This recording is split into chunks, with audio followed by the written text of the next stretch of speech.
19 3112 9078, nosso WhatsApp está disponível para você poder mandar a sua pergunta. Hoje o tema é a Lei Geral de Proteção de Dados. Você já deve ter ouvido falar dessa LGPD, que estabelece diretrizes importantes e obrigatórias para coleta, processamento e armazenamento de dados pessoais.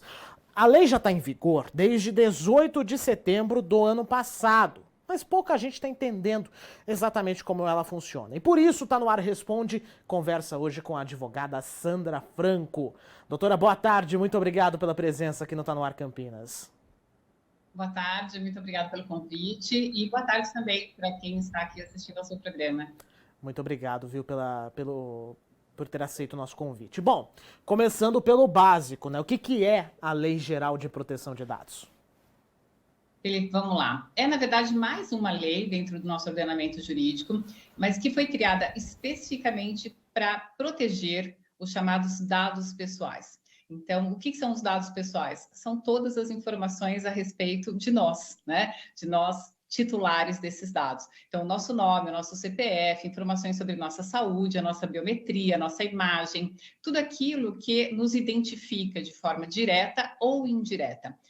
Já havia, ou já há no nosso ordenamento jurídico, outras legislações, o Marco Civil da Internet, o próprio Código de Defesa do Consumidor, que traz a preocupação com a proteção dos dados do consumidor, né? Mas essa lei veio reforçar a importância de algo que é um direito humano, né? E é um direito fundamental que está positivado na nossa Constituição, que é o direito à privacidade, né? Então, isso é extremamente importante, entender que essa lei é uma lei ética e que traz a preocupação com a privacidade, com a honra, com a imagem do ser humano, né? Todos nós temos esse direito.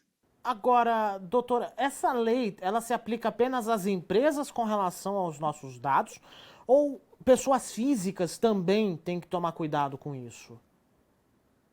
Bom, vamos lá. Em tese, é para todas as pessoas, né, que exploram de alguma forma, e aí a gente vai falar comercialmente esses dados. Então, grosso modo, se você for pensar um bar dentro de um bairro, faz um tratamento de dados, né? Então, não é necessário ser uma grande empresa, eu não estou falando só de empresas de tecnologia, eu não estou falando de empresas multinacionais, eu estou falando de todas as organizações. Uma clínica, por exemplo, né, um hospital, uma loja, um banco, né, todos aqueles que, de alguma forma e para alguma finalidade, coletam nossos dados. Quando eu entro num hotel, por exemplo, e preencho uma ficha cadastral, né, para eu entrar naquele hotel, o que de verdade é necessário ter de dados meus para que me identifiquem naquele hotel? A lei diz o seguinte, que existe uma finalidade. Nesse caso, por exemplo, é o cumprimento de uma obrigação legal. É necessário identificar o hóspede. Mas será que eles precisam, por exemplo, de informações como minha filiação? Será que eles precisam do meu tipo sanguíneo? Será que eles precisam saber que doenças eu tenho? Então, o que a lei diz é, os dados são necessários estritamente para uma finalidade. Então, é isso que agora a gente tem que começar a observar. Não são dados excessivos que utilizam, não é, nossos quando nós estamos diante de qualquer prestação de serviços ou utilização de um serviço. A doutora já até deu um exemplo aí, né, de um hotel, por exemplo, que pede filiação, que pede tipo sanguíneo e tal. Que tipo de dados são considerados pela LGPD? Todos os dados, todos os dados. Então, todos os dados que identifiquem, bom, quem é o Felipe? O Felipe tem um nome, o Felipe tem uma filiação, o Felipe tem, como eu falei, um tipo sanguíneo. Essas informações, né, que elas podem ser, por exemplo, umas informações cadastrais, elas talvez não tragam tanto problema para o Felipe, se, por exemplo, nós ficarmos sabendo um tipo de doença específica que o Felipe tem. Há pessoas, por exemplo, que são portadoras do vírus HIV. E é uma informação privada, que não necessariamente as outras pessoas precisam saber se aquele que é portador não quiser revelar. No momento em que eu tenho vazamento dessa informação, isso é exemplificativo, eu posso causar algum tipo de dano a essa pessoa? Sim, no mínimo um constrangimento. Ela pode até deixar de entrar num determinado emprego, ela pode deixar de ser aceita em algum lugar.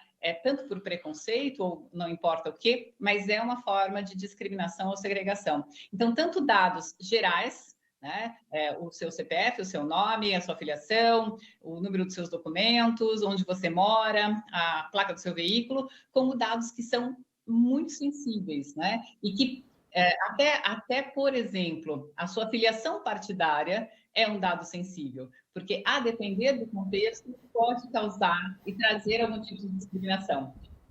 O que a lei diz? Eu só vou revelar para quem eu quiser, e de acordo com uma finalidade específica. É claro que eu não preciso sair por aí dizendo qual é a minha opção sexual, né? Se eu fizer, é um direito meu, mas eu posso não desejar fazê-lo. E eu só vou revelar se for realmente necessário para uma finalidade e se eu quiser. A lei chama isso de autodeterminação informativa. Eu tenho o direito de compartilhar ou não compartilhar dados que se referem a mim. Então, dados são informações, Felipe. Nessa toada aí também entra a história dos dados sensíveis, né? O que poderiam ser considerados como dados sensíveis? Talvez o fato de uma pessoa ter uma doença, tipo ou ter o vírus HIV, alguma coisa assim? Exatamente. Todos os dados que se referem à saúde são sensíveis. Todos os dados que se referem à filiação partidária, que se referem à opção sexual, que se referem a, eu falei, uma filiação sindical, né? Todos esses dados que podem potencialmente, a questão genética, né? Dados genéticos são sensíveis. Será que, tendo conhecimento dos dados genéticos de uma pessoa e sabendo que ela pode desenvolver determinadas doenças, pode, né? Não que necessariamente vá, mas pode desenvolver determinadas doenças no futuro. Se esses dados caírem em mãos erradas, isso pode causar um prejuízo para uma pessoa. Então, dados sensíveis são todos esses dados importantes, que são mais importantes do que outros nesse aspecto, né, de poderem causar algum tipo de segregação ou discriminação. A lei é muito clara em relação a isso. Tem uma pergunta aqui do Roberto, o doutora, que eu acho que vem bem a calhar com essa história do vazamento de dados. O Roberto, ele é daqui de Campinas e fala o seguinte, ele foi acessar, ele fez um registro nesses sites aí de varejo. É aquele registro que a gente faz para poder fazer compra online e tal. Um dia, ele foi acessar o site e percebeu que os dados que estavam lá eram dados de outra pessoa que ele nunca tinha ouvido falar na vida. Tinha tudo disponível lá. RG, CPF, endereço, celular. Isso ele pergunta assim, isso é uma falha grave, isso é um vazamento de dados, não é? Quais são as consequências disso? E ele, Roberto, pode ser responsabilizado por isso? É assim, toda organização, agora a gente começa a entender os direitos. Toda organização, Roberto, precisa ter um canal de comunicação para os chamados titulares. Quem é titular? Todo mundo. Todo mundo é titular porque todo mundo tem dados, todo mundo tem informações. Então, precisa ter um canal de comunicação.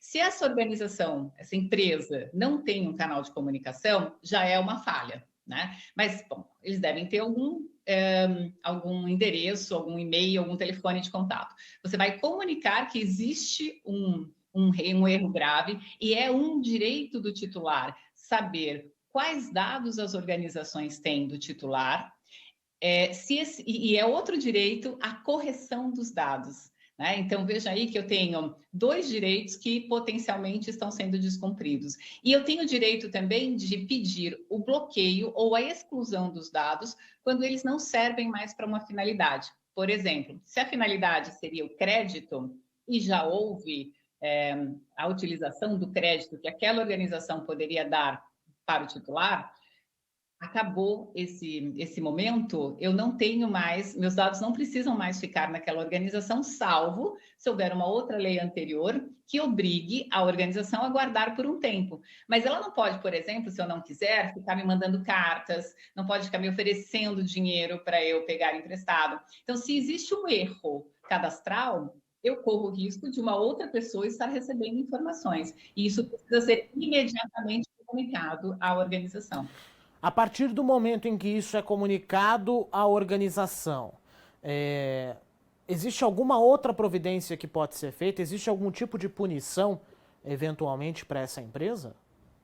Existe. Então, os caminhos são comprovar que houve a comunicação, comprovar que não houve resposta, então eu vou mandar uma, ou eu vou mandar duas ou três vezes um e-mail, vou tentar um telefone, vou utilizar os canais de acesso que eles dão. Se eles não me responderem, aí eu posso, inclusive, procurar um juizado especial, porque eu posso utilizar o próprio Código de Defesa do Consumidor para exigir que esses dados sejam excluídos ou corrigidos, né? Então, e ainda posso, se houver algum dano a mim, posso exigir uma indenização por danos morais. Se houver um dano material, por exemplo, se algum dado de alguém for utilizado de maneira indevida e esse dado estava disponível dentro de um site, e a gente está falando aqui de site, mas não é só pela via eletrônica, pode ser pela via física também. Então, se uma empresa, eventualmente, permite que alguém utilize meus dados,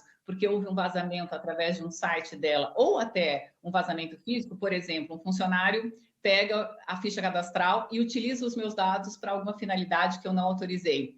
Isso gera uma indenização na esfera civil. E também pode gerar uma punição através da chamada Autoridade Nacional de Proteção de Dados, que é a agência do governo, né, que cuida exatamente da fiscalização e da regulamentação dessa Lei Geral de Proteção de Dados. Do mesmo jeito que a gente tem a Anvisa, que nós temos a ANS, que nós temos a Anatel, né, essas agências que cuidam aí de assuntos específicos.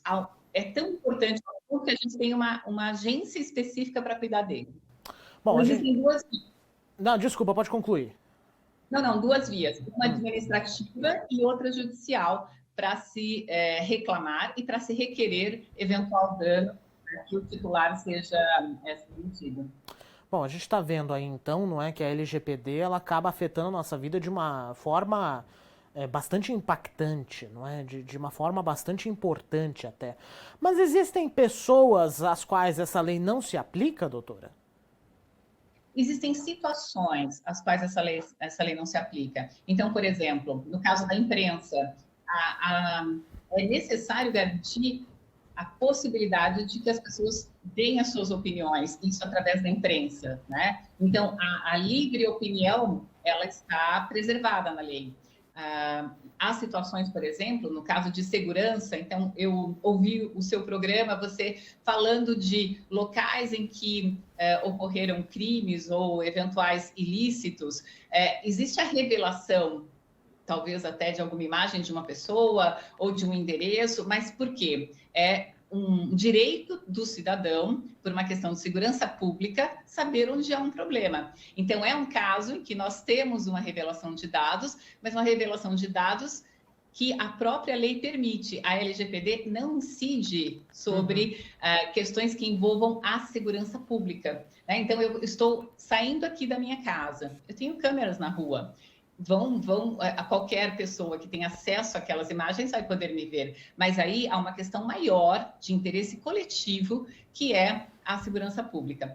Questões que envolvam também pesquisas, né? Então, dados podem ser utilizados para pesquisas, preferencialmente de maneira anonimizada. Quer dizer, eu posso ter dados da Sandra sem saber que aqueles dados são da Sandra. Eu oculto meu nome, eu oculto, dou uma margem de idade, ela tem de tanto a tanta, dou uma margem, né? Então, entre 30 e 50 anos, e vou, de alguma forma, deixando só o dado essencial para uma pesquisa clínica, por exemplo, para um medicamento, né? Para se achar aí a cura de uma doença, salvo, obviamente, se a pessoa autorizar e tiver um termo de consentimento, aí nenhum problema de haver o nome dela. Mas existem, então, situações em que a LGPD não incide. Acho que uma das mais importantes é essa questão da imprensa, e outra, se não houver nenhum fim lucrativo, né, entre pessoas particulares que eventualmente revelem os dados, através de, ou porque querem, né, através, por exemplo, das redes sociais. A gente tem que ter cuidado também para não acabar falando de quem não autorizou. Mas se uma pessoa autorizou, né, que eu fale sobre ela, ou conte algo sobre ela, ou dê algum dado dela, né, e eu não tenha aí também um fim lucrativo entre particulares, isso também pode acontecer. Tá certo, doutora. Tem Oi. a distribuição da LGPD, né? Ah, sim, entendi. Doutora, muito obrigado, viu, pela sua presença aqui no Tá No Ar Campinas. O quadro Tá No Ar Responde. Eu acho que deu pra gente dar um panorama bastante importante aí sobre a LGPD, especialmente quais são os dados que estão envolvidos nessa proteção. Obrigado, viu? Eu que agradeço pelo convite. Até uma próxima. Até. Tá No Ar Responde de hoje fica por aqui.